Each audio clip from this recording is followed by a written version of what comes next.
할렐루야. 오늘은 레위기서 8장의 말씀을 묵상합니다. 차별이라고 하는 단어와 구별이라고 하는 단어는 다른 것입니다.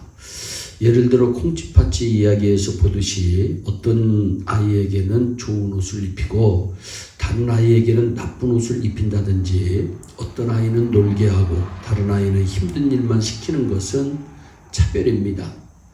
둘 다 좋은 옷이 필요하고 둘 다 적당한 일이 필요합니다.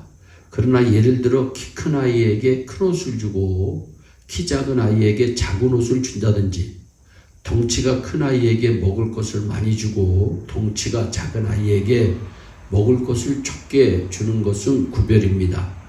하나님께서는 사람을 차별하지 않으십니다. 남녀 성에 따라, 어떤 인종이냐에 따라, 가진 것에 따라, 배운 것에 따라, 어느 지역 출신냐에 따라 차별하지 않으십니다. 똑같이 다 대해 주십니다. 그러나 하나님께서는 사람을 구별하십니다. 재능과 은사, 그리고 직분과 직위와 같은 그 고유한 특성에 따라 다르게 보십니다.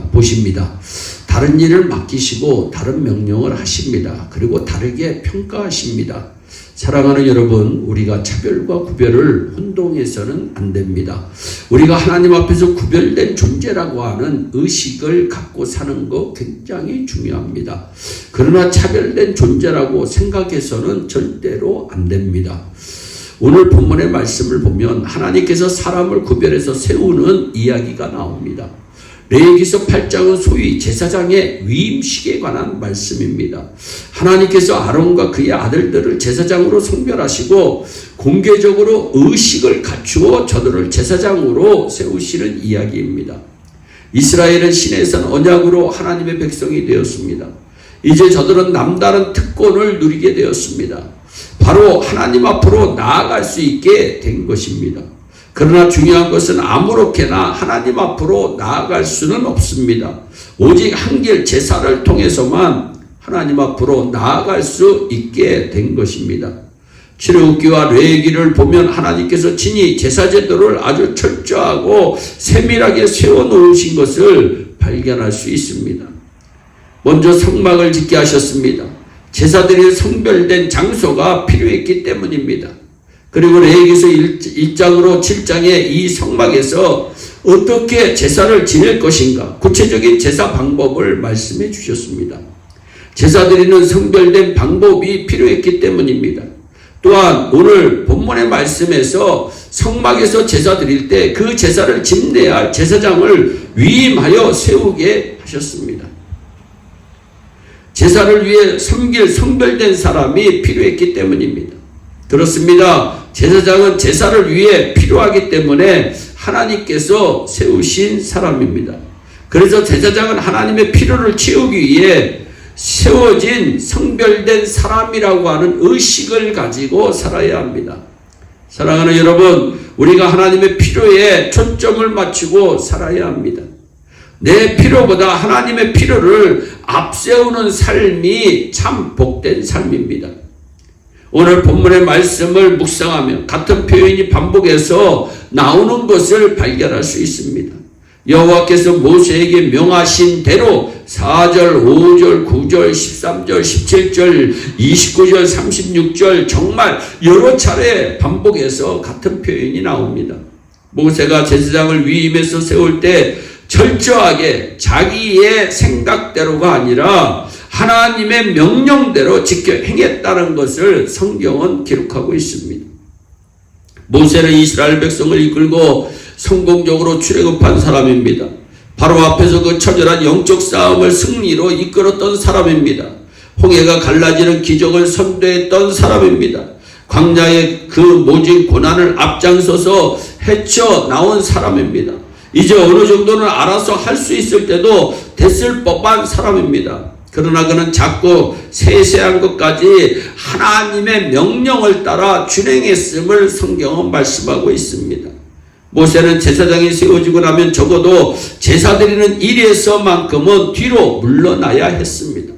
대단히 중요한 영적 지도력 일부를 떼내 주어야 할 상황입니다. 그래서 그는 자기 말을 잘 듣는 사람으로 제사장을 삼고 싶은 마음이 들었을 것입니다. 자기가 제사장으로 세우고 싶었던 사람이 있었을 것입니다. 그러나 그는 철저하게 하나님의 뜻을 따랐던 분이십니다. 우리는 하나님의 뜻을 앞세워야 합니다. 내 뜻, 내 감정, 내 기대, 내 생각을 앞세워서는 실패합니다. 오직 주님의 말씀에 순종하여 하나님의 뜻을 이루어가야 합니다. 이것이 구별된 사람의 기본 자세입니다. 오늘 본문을 살펴보면 하나님께서 제사장을 구별하시면서 모세를 통해 구체적으로 시행케 하신 내용이 있습니다. 물로 씻으셨습니다. 예복을 입히셨습니다. 기름을 부으셨습니다.